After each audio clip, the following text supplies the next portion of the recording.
Nats Chat is brought to you by Walters. While the national season may be winding down, fall sports are just around the corner. Are you looking for a place to host your fantasy football draft with over 30 TVs, free Wi-Fi, and buckets of wings and beers? There's no better place to host your draft party than Walters. With plenty of room indoors or outside on the covered patio, contact Brett at waltersdc.com to reserve your space today. Bases loaded, the pitch. Sidearm breaking ball, ground ball right side. Alonso has it. He looks at home, but instead takes the out at first. So it's an RBI for Soto, scoring the pitcher Espino, and the Nationals lead 1-0. And now the wind of the pitch. Fastball swung on and popped up. Playable left side, shallow left, shortstop. Alcides Escobar is called, and he makes the catch for a 1-2-3 inning for Paolo Espino. And at the end of 5 innings at Citi Field, our score, the Nationals 2 and the Mets 1. Lindor leading from first, held by Bell. Finnegan sets. He holds, he kicks the pitch. Swinging a ground ball, chopped toward the middle. Garcia has it. He steps on second. He throws to first, and a curly W's in the books.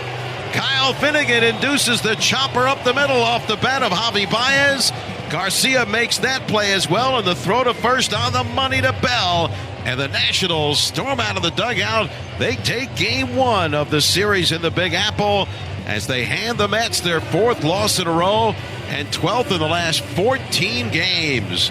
And welcome to Nats Chat for Saturday, August 28th, 2021, along with Nationals insider Mark Zuckerman of MASNsports.com. I'm Al Galdi, host of the Al Galdi podcast. Well, we're all taught when we're younger, you shouldn't need it to be that other people feel bad so that you should feel good. The heck with that. If you're a Nationals fan this season, you will take anything that makes you feel better about yourself. And the collapse of the New York Mets has got to make you feel at least a little better if you're a Nats fan.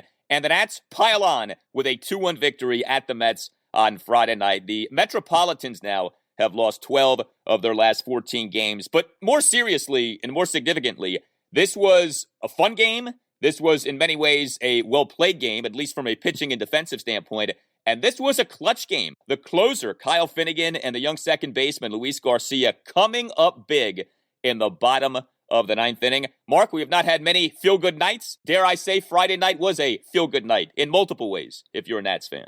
I agree. I thought this was a good, fun game. I thought it was an important game. Not, they may win some games the rest of the way. You say, oh, that was kind of fun. Something exciting happened. But I thought this was actually important because, again, of the who did it, how they did it, to see these young, inexperienced relievers, 4 of them, come through. I mean, I don't know about you, but in the 6th inning, it's 2-1. I'm thinking there's no way the final score of this game is going to be 2-1. That could have been the Nats scoring off the Mets bullpen as well. But I didn't think there's any chance that was it for scoring in this game. And somehow it was.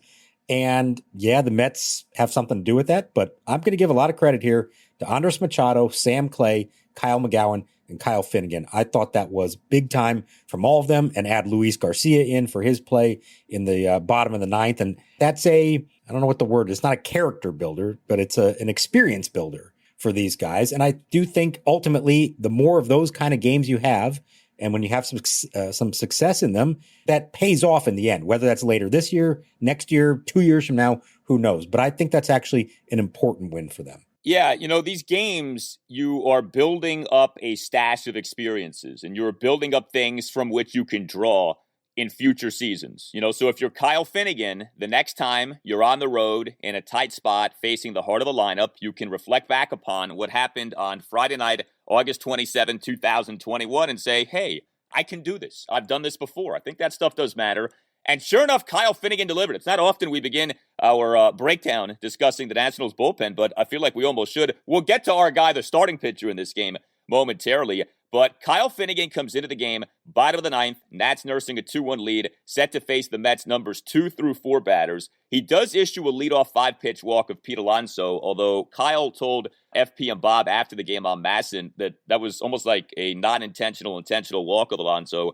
And then Finnegan ultimately ends up recording a scoreless bottom of the 9th inning. And thanks to 2 really nice defensive plays by Luis Garcia, the first of which is, I think, in some ways, one of the defensive highlights of the Nats season. Certainly was a unique play. Garcia on a Francisco Lindor grounder with Alonso on first makes a diving backhanded catch, then literally rolls the baseball via like a shovel toss to Alcides Escobar for the force out at second base. And the 1-1 pitch, swinging a ground ball. Sprawling, Garcia has it. He dribbles the ball to second to Escobar for the force on Alonso. And the out at second base, one away. You don't see something go down exactly like that often, that's for sure. But you end up getting the out. If This Week in Baseball was still a show with Mel Allen, that highlight would be on that show, I can promise you, on Saturday afternoon on NBC. And then Luis Garcia initiated a game-ending 4-3 double play. So really good stuff from him in that bottom of the ninth. And Finnegan gets the job done in that inning. How about that? Yeah. That would be Mel Allen with the call on that play. That was fantastic. And I agree. I don't know if I've ever quite seen a second baseman make a play like that. I thought it was funny. Both Davey Martinez and Kyle Finnegan referred to it as bowling a strike as what he was attempting to do there. You call it a bounce pass. I thought he was bowling for a strike. Couldn't tell if he was going to get there, made a great play, and then had enough time to bowl a strike to second base, get the out. So it was awesome. Hey, whatever works. Good for him. And then nice job on the double play. And here's the thing about the leadoff walk. Like you said, he was a little bit intentional behind it. Keep in mind that only 2 weeks ago, Finnegan is facing Alonso at Citi Field in a tie game in the bottom of the 7th, because it was a doubleheader game, and gives up the walk-off homer. So that's still fresh in his mind. We talk about all these experiences that they're getting and the difference it makes later on down the road. Well, that was in his mind. And he knew, this is not the guy I'm going to let beat me. So maybe he's not trying to walk him, but he's certainly not going to give in to him, not going to give him anything really good to hit. And then once he gets on base, now the strategy is get a ground ball. Finnegan is a good ground ball pitcher when he's on. And basically it worked out exactly what he was trying to do. He got Lindor to hit the grounder. He got Baez to hit the grounder. And it worked out, and he gets the save, and they get the win. So I think a good case there of an inexperienced closer, not just winning because of the stuff and the quality of the pitches, but because of the thought process of having a plan and then executing it. That's so important in those big innings. It's not, we've seen far too many guys with great stuff not be able to close out games. It takes smarts as well and knowing what you're trying to do, and he did a great job of that in this game. Yeah, Kyle Finnegan now is 6 for 8 on saves this season. His ERA is 2.77. The whip is 142. We've talked about this. He is certainly not a dominant closer. And, you know, with just relievers in general, I don't even know if it matters what they do in a previous season anymore. These guys are so year to year. So, like, Kyle maybe does well this year and then next year isn't good. Or maybe Kyle ends up being so-so this year and then next year is great. Like, you just don't know. You can call it like the Tanner Rainey principle, because Tanner Rainey last year, young guy, looks awesome, and then this year it's been a nightmare. It's just like you have no idea with these guys. But that said, you do want to see Kyle Finnegan pitch well. In theory, he is a legitimate bullpen piece for the Nats this season. And I think overall he's doing a good job. And like you said, the rest of the Nats bullpen came through in this game as well. We're seeing this here. It's certainly not every game. And there are games in which the Nats bullpen is a disaster. All right. We've seen plenty of those. But there have also been a decent number of games here recently in which the Nats pen collectively has overall done a nice job. And this was another one of those games. Andres Machado, Sam Clay, Kyle McGowan, and Kyle Finnegan combined for 4 scoreless innings, 4 strikeouts, just 1 hit and 1 walk. It's interesting to me with Clay because he just came back up from the minors, and he's actually looked pretty good here since he came back. You know, I don't know if it means he's been fixed or if he's just on a nice little run, but a perfect bottom of the 7th with strikeouts of Michael Conforto and J.D. Davis for the last 2 outs there on Friday night. That was one of the bigger spots he's been in a while. Now, you remember there was a point there where he was the guy somehow who would pitch like an extra innings of a tie game or the top of the 9th or bottom of the 9th of a tie game when they were on the road and would end up taking the loss. So this doesn't quite qualify as that. But against a tough part of their lineup, Baez, Conforto, and Davis, and delivered with a couple strikeouts. He was throwing his changeup, which is something they wanted him to do, and he's throwing strikes and getting ahead in the count, which again is something they want him to do. 14 pitches, 10 strikes. How often this year have we seen Sam Clay do that? Not nearly enough. So maybe that little trip down to Rochester was good for him. They wanted to get him back and now let him try to put into play what he had been practicing. And on this night, that was a good thing for him.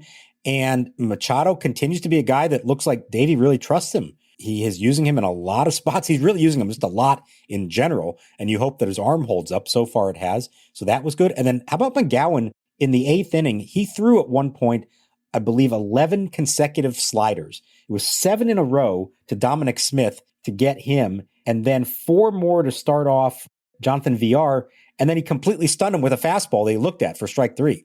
I mean, that's McGowan's pitch is the slider. He lulled him into a false sense of security and then broke out a fastball to strike him out. I thought that was good stuff from a guy who we don't usually think of in like high leverage, 8th inning, 1-run game kind of situation. Yeah, Patrick Corbin was jealous of Kyle McGowan and what he did there on Friday night. So Nats pitchers for the game over the 9 innings, total 11 strikeouts. Incidentally, Nats win this game despite striking out themselves 17 times. That doesn't happen often, but the pitching was good, and the pitching started with our guy, Paolo Espino. So the peak of Paolo Espino on the 2021 Nationals came in an 8-4 win over the Mets at Nationals Park on June 28th in a makeup game. That was the peak of Paolo. 5 scoreless innings in a spot start.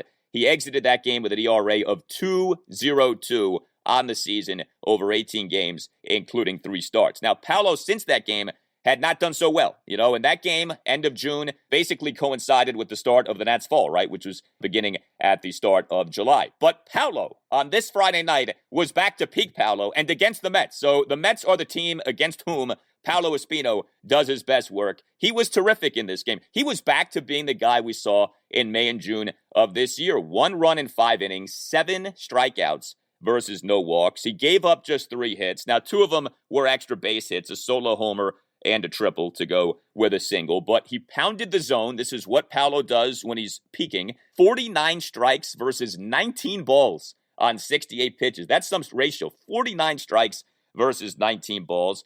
And he had a hit, a leadoff single in the Nats' 2-run 3rd inning. Hill delivers it, and it's lined over the leaping shortstop Lindor, a base hit into left field. So Paolo Espino has his 2nd hit as a National, and his 3rd as a big leaguer. He's got a big smile on his face as he rounds first and holds. Things have been a little weird for Paolo over the last month and a half. You could argue, hey, he's come back down to earth. You could argue there's more of a book on him. But this was the Paolo Espino we saw earlier this season, and he was really good on Friday night. Yeah, and it's nice to see that he can still do this, even if it's against a Mets lineup that right now is really, really struggling. But that's okay. You still have to get the job done. The 7 strikeouts, a career high for him. His slider was really on point. I mean, go back, how many strikeouts did he have in that June game that he won? I don't think he had that many. His season high, his career high was 6. And in that previous start, I'm looking it up right now, it was 3. So he got this one done with swings and misses. And that was nice to see him be able to do that. The solo homer, yeah. What I found a little bit comical about that is it's Baez. And first inning, he strikes out Baez on 3 straight sliders with Lindor on 3rd base right after the triple. And that was, again, knowing the hitter, being smart about the situation. We know Javi Baez is the biggest free swinger in baseball.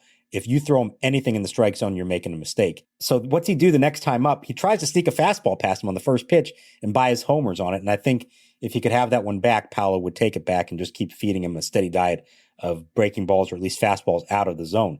But hey, if that's your one mistake on the night, good for you. You did your job.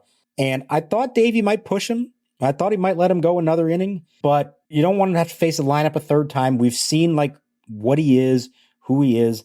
It's okay to just give you 5. And I think deep down, Davey wanted to see some of these relievers in that situation. So this is not just about winning games. It's about evaluation. And it worked out perfectly tonight.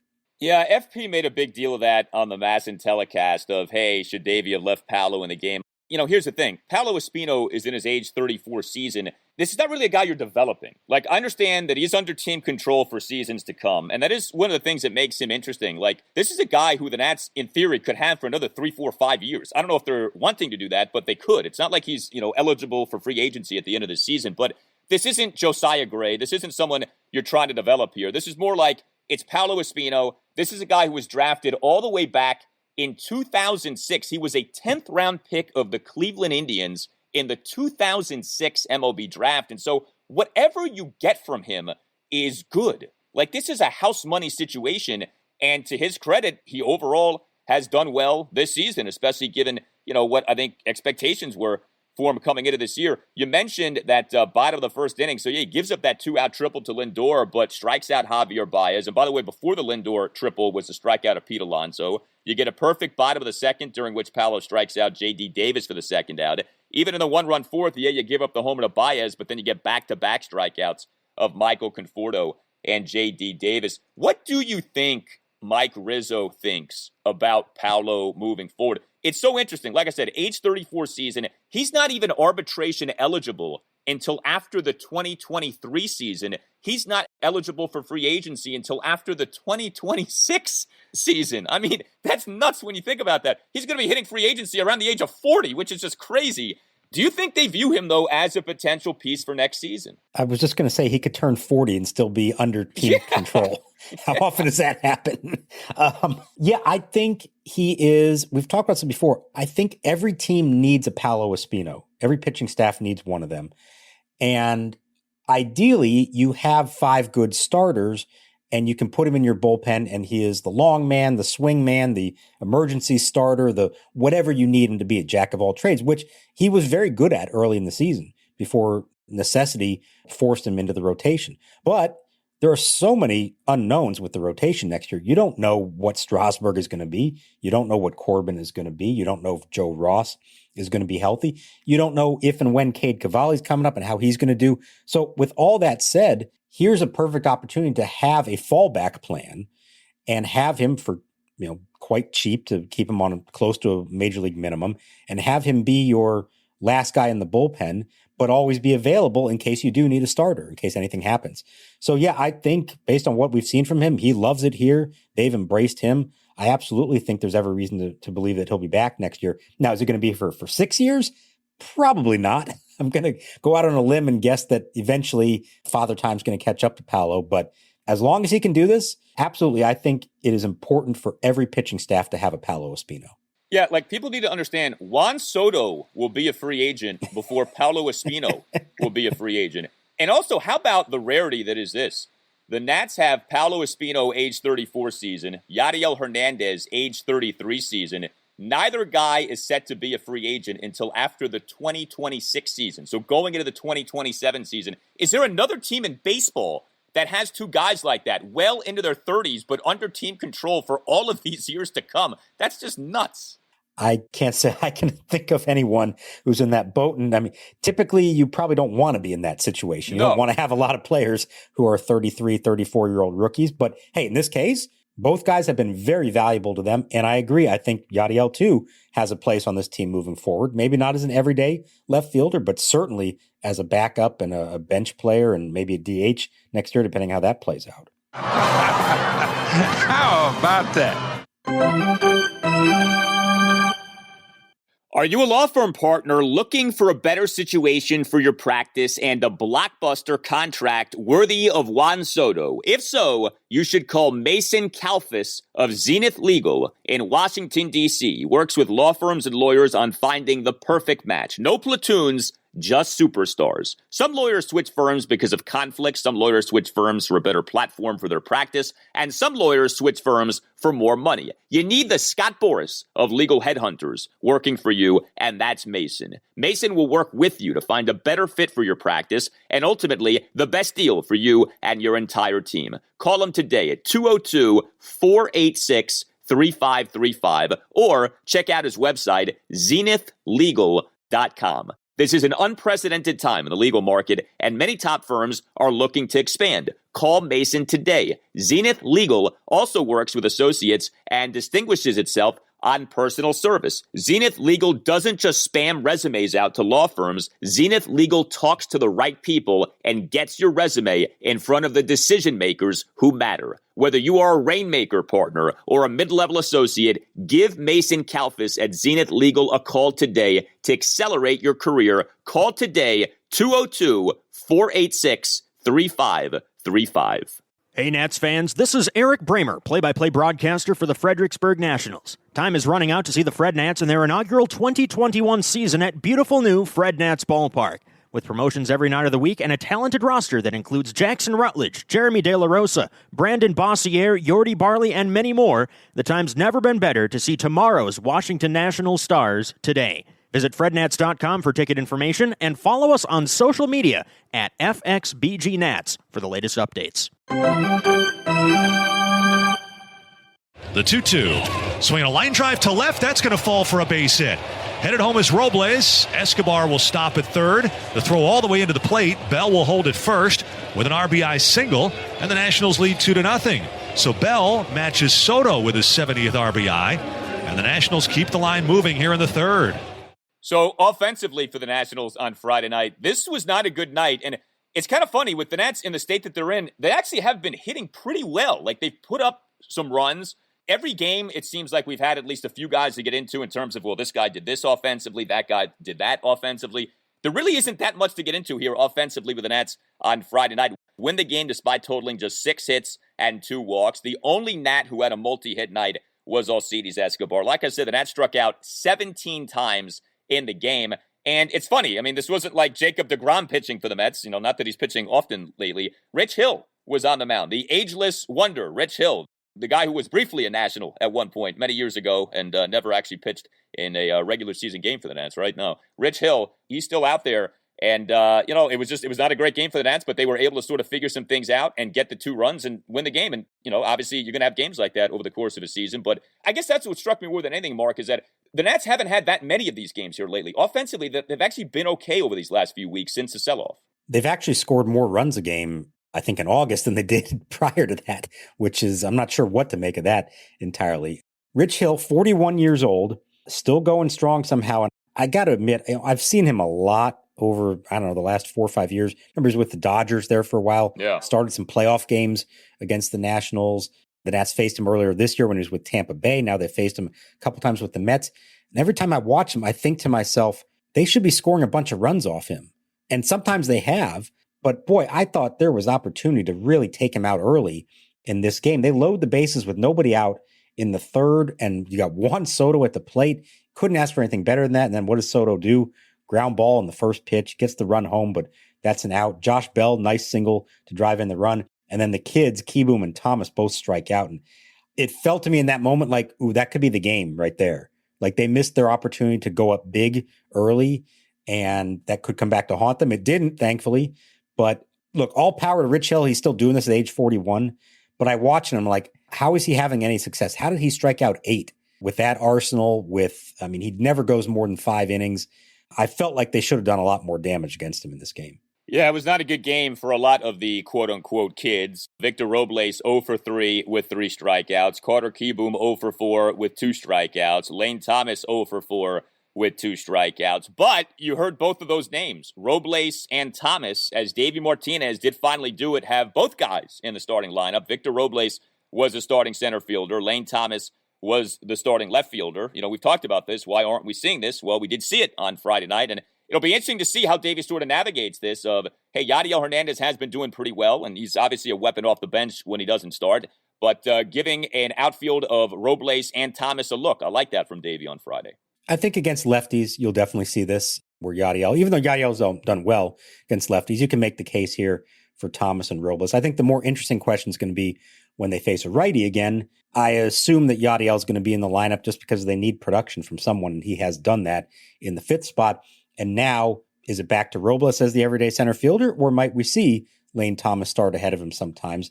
We've kind of gotten some hints there from Davey that we may see that, and I would not be surprised if we see more of it, although not a great night at the plate for Lane, and maybe the bloom is coming off the rose just a little bit here. Not that we expected him to keep up what he was doing, because it was insane.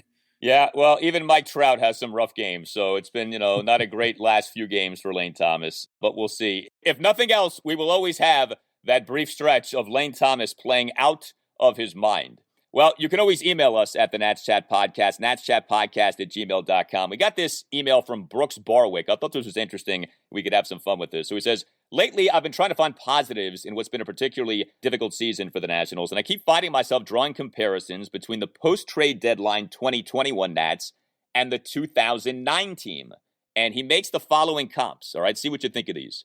Jordan Zimmerman, Josiah Gray, Adam Dunn, Josh Bell, Ian Desmond, Carter Kieboom, Ryan Zimmerman of 2009, Juan Soto of 2021, Nick Johnson, Ryan Zimmerman of today. Now he goes deep. Steven Shell is Kyle Finnegan. I sure hope Finnegan turns into something better than Steven Shell was. Yeah. Roger Bernardina is Gerardo Parra. And Scott Olson is Patrick Corbin. He also says Livan Hernandez is Paolo Espino. And I thought this was pretty creative. Now, are these perfect comps? No. But I think some of these some play better than others. So I applaud my man Brooks for giving that to us. I thought that was a pretty smart email. I love it. And I'm going to be honest, I've had similar thoughts. I've heard from some other people who follow the team closely who have made very similar comparisons as well, including some of those head-to-head ones like Patrick Corbin and Scott Olson. They're actually quite similar. Another one that I heard was Craig Stammen is Eric Fetty. Stammen was a starter back then, had like a 5 ERA, wound up becoming a reliever. He's still pitching for the Padres, had a very nice career. Maybe that's where Fetty's future could be. I think there are a lot of reasons to think of where we are now, maybe not when the season started, but where we are now in 2021 as comparable to where the Nats were in 2009. That was Zim's team. This is Soto's team. I absolutely see a Josiah Gray, Jordan Zimmerman comparison. I think we've discussed that, just the poise, composure, even right down to the fact that he came from a Division II college, just as Jordan did and Josiah did. So there's some stuff there. Here's, though, what I think the current team is missing. In general, I believe that the 2021 Nationals are better positioned to win sooner than the 2009 Nationals were. Maybe some of the guys on the team that year are similar, but they really didn't have the up-and-comers coming yet. Strasburg had just been drafted, would be up the next year, and there weren't a lot of others that were coming up. But here's what that team had that this team does not, and I think it is important for them to find a guy like this for next season. That team had John Lannon, and you can laugh and say, John Lannon, he wasn't anything special. Well, you know what he was that year? He had a 3.88 ERA in 33 starts. He pitched 206 innings for them. Who do the Nats have that can do that? They don't have anybody who's going to go 200 innings, but just even who do they have that can give you 160 innings and a sub-4 ERA? And maybe the ceiling isn't that high and he's never going to be a frontline starter for you, but he's also good enough to help bridge the gap until you have enough good young pitchers coming up, take away innings from some, so you don't have to burn up others with it. I think this team this winter needs to go out and find themselves a John Lannon, sign a free agent who can provide that for you, just quality innings, nothing special, nothing fancy, but you know what you're going to get from him. This team has been missing that. Yeah, I've actually had that thought when it comes to the Orioles with John Means. John Means actually reminds me of John Lannon in a lot of ways. Of course, the difference, too, between 2009 Nationals, 2021 Nationals, this 2021 team isn't buried like the 2009 team of years of losing, and you have no idea when the winning is going to start. Like with this team, there is a feeling of this may not last for very long, the team being down. Now, maybe it does. We don't know. But, you have this transcendent player in Juan Soto. You have these promising prospects now in the farm system, at least with the farm system now having a bunch of high-end prospects. There's not the depth in the farm system that you want, but, it is different. But, yeah, it is funny how history repeats itself in that way, and you've got some interesting parallels going on. Nats Chat is sponsored by Silver Branch Brewing Company, located in downtown Silver Spring, only a 1-minute walk from the Silver Spring Metro station. Silver Branch is a perfect jumping-off point to Metro down to the game. Park at the Cameron Street parking lot and meet up with friends for a beer and a bite to eat before metroing down. You can also get Silver Branch beer at Nationals Park. Beyond the Gnome World, one of Silver Branch's 4 flagship beers, is available at District Drafts at Section 223. Brewed to be light and refreshing, Beyond the Gnome World won a gold medal for the Saison beer style at the Great American Beer Festival last year. Beyond the Gnome World is deliciously dry and thirst-quenching and the perfect beer for hot summertime ball games. You may not be familiar with Saison, but take our word for it, baseball season is the perfect season for Saison, and buying from District Drafts to support your local breweries is a gnome run. Go to Section 223 and try Beyond the Gnome World the next time that you're at Nats Park, and make sure you stop by Silver Branch, located in Metro Plaza, just steps from the Silver Spring Metro. Silver Branch Brewing Company, when you come in, let them know that the Nats Chat podcast sent you. Hey, Nat Chat listeners, Tim Shovers, producer of this podcast here. If you can indulge us for just 1 second, the 5-star ratings and reviews on Apple Podcasts and other platforms, oddly enough, through the back end business of podcasting are really important. So if you could do us a favor, just go on, give us a review, give us a rating. Hopefully it's at the high end of the spectrum. Would be really appreciated. And thanks for all the support throughout the season when it comes to listening and interacting with us and downloading and reviewing. All of that is extremely appreciated as I speak on behalf of Mark and Al. Now back to the show here on Nats Chat Podcast.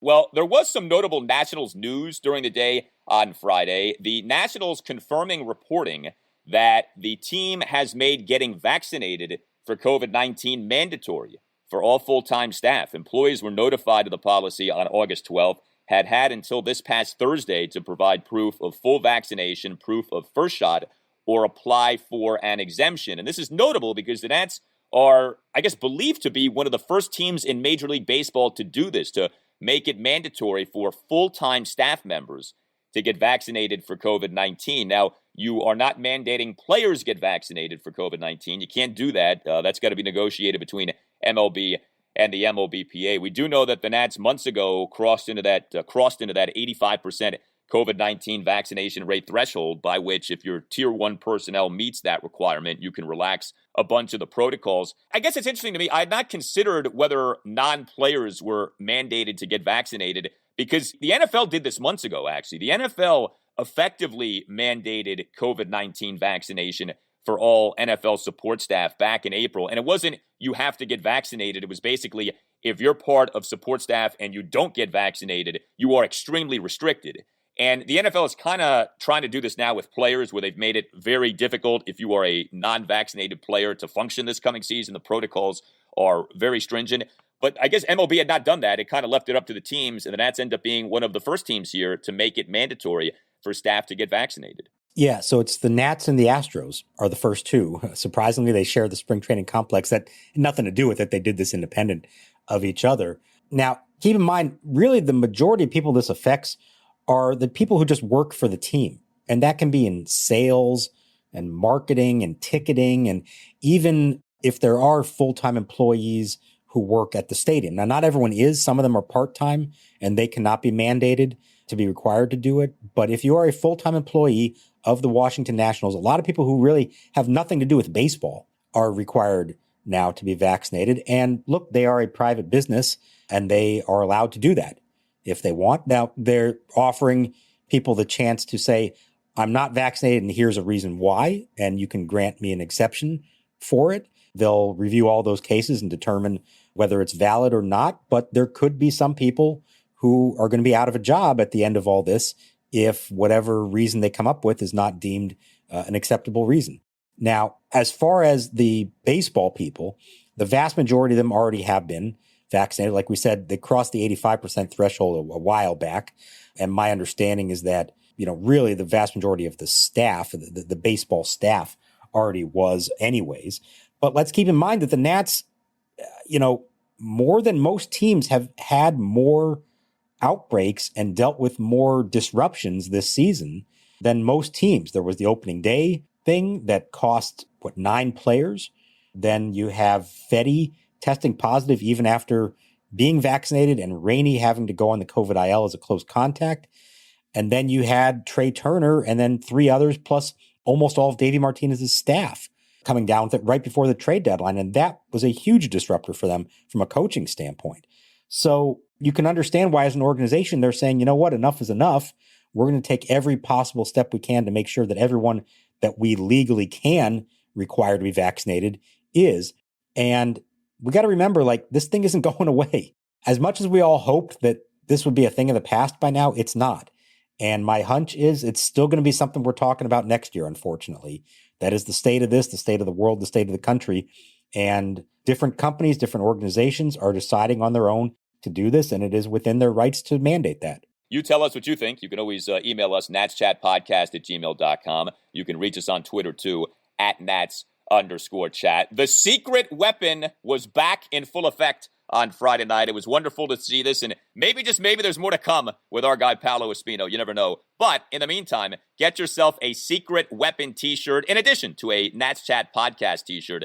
If you haven't gotten that already, you can find your Nats Chat Pod and Secret Weapon t-shirts at natschatpodcast.square.com.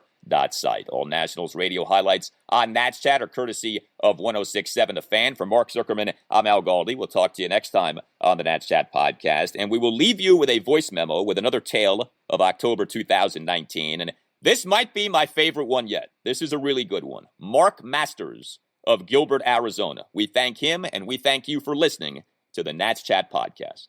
Hey guys, this is Mark. Love the podcast. Thanks for putting so much work into putting it together after every game. Just really enjoying it a lot. I wanted to tell you my memories from the Nats World Series run in 2019. Earlier in that year, my son, who was 6 at the time, started getting into baseball. And by the time the season ended and Nats had made the playoffs, he was a fanatic. He wanted to watch every game all the way through. And I'd grown up on baseball too, so I was really excited about it as well.